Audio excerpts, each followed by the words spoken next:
புஷ்பா 2 பல ரெக்கார்டுகளை பிரேக் பண்ணியிருக்கிறது. ஒரு நாள்ல 300 கோடி வசூலாயிருக்கிறது. இந்த படத்தை பத்தியும் இன்னைக்கு இந்தியாவும் ஆஸ்திரேலியாவும் நடந்த டெஸ்ட் மேட்சில் இந்தியா 180 ரன்னில் ஆல் அவுட் ஆயிருக்கிறது.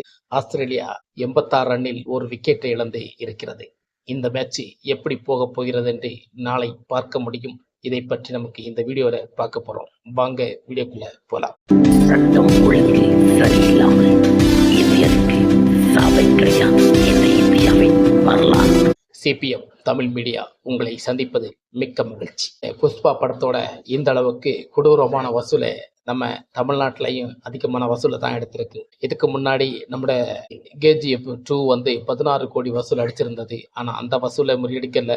11 கோடி வசூல்ல புஷ்பா 2 அடிச்சிருக்கு. இப்படி பார்க்கும்போது தமிழ்நாட்டில் வெளி டப்பிங் படம் இந்த அளவுக்கு வசூல் அடிப்பது இதுவே முதல் முறை என்று சொல்ல முடியாது, 2வது முறை. ஆனாலும் தமிழ்நாட்டில் உள்ள நடிகர்களுக்கே சில படங்கள் வசூலே இதுதான் ஆகும். அந்த படத்துடைய வசூலை புஷ்பா 2 எடுத்திருக்கனா அவங்க இடத்துக்கு எவ்வளோ வசூல் அடிச்சிருக்கோன்னு நம்ம பார்க்கலாமா? அவங்க இடத்துக்கு 90 கோடி வசூல் அடிச்சிருக்கு. இந்தியில 90 கோடி வசூல் அடிச்சிருக்கு. இப்படி ஆல் இண்டியா வேர்ல்டு வீக்ல மொத்தத்திலே புஷ்பா 2 ஒரு நாள்ல 300 கோடி எத்தனை படங்களை பிரேக் பண்ணிருக்கான்னு தெரியுமா? ஒரு நாள்ல இத்தனை கோடி வசூலை எந்த படம் அடிக்கும்? ஆனா புஷ்பா 2 அடிச்சிருக்கு.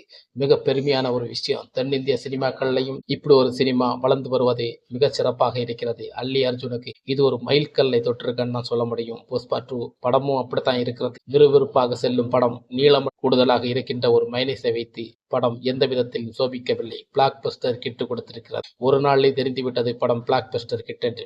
சரி, ஆஸ்திரேலியா இந்தியாவுக்குள்ள இன்னைக்குள்ள டெஸ்ட் மேட்ச்ல இந்தியா ஒரு விக்கெட்டை இழந்து 69 ரன்ல தான் இருந்துச்சு. அதுக்கப்புறம் விக்கெட்டு மலமலன் விழுந்தது. அதுக்கப்புறம் எப்படித்தான் விக்கெட்டு இந்தியாவுக்கு மலமலன் விழுதுன்னு தெரியல. ஆனா ஸ்டார்க் வந்து மிக சிறப்பாக 6 விக்கெட்டை எடுத்து இந்தியாவை 180 ரன்களுள் இந்தியாவை சுருட்ட வைத்திருக்கிறது. இந்தியா 24 ரன்களில் ஆஸ்திரேலியாவை ஒரு விக்கெட்டை இழந்தாலும் மீதி விக்கெட் விழாமல் 86 ரன்களில் ஒரு விக்கெட் தான் ஆஸ்திரேலியா இழந்திருக்கு. நிச்சயம் இந்த மேட்சில் வந்து ஆஸ்திரேலியாவுக்கு கைதான் ஓங்கி இருக்கிறது. மீதி இன்னும் இந்தியாவை பிடிக்க வேண்டும் என்றால் 95 ரன்கள் அடித்தால் போதும். அதுவரை இந்த மேட்ச் நாளைக்கு எப்படி இருக்க போறது, சுவாரஸ்யமாக இருக்க போகிறதா என்று தெரியவில்லை.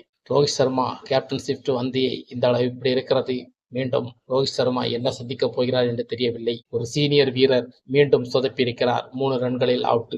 கோலி 7 ரன்ல அவுட். Jaiswal duck out. இப்படி பல பேர்கள் டக் அவுட் 7 ரன்ல அவுட் ஆனா இந்தியா எப்படி ரன் அடிக்க முடியும்? இதுலயும் அப்படித்தாங்க. நிதிஷ் ரெட்டி தான் நம்ம டீமே காப்பாத்திருக்கிறாரு. ராகுல் 37 ரன் ஆறுதல் கொடுத்திருக்கிறாரு தான் சொல்லணும்.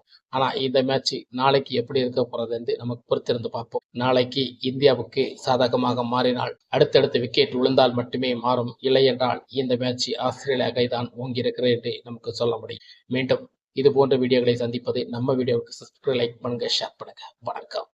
சட்டம் ஒழுங்கு சரியில்லாமல்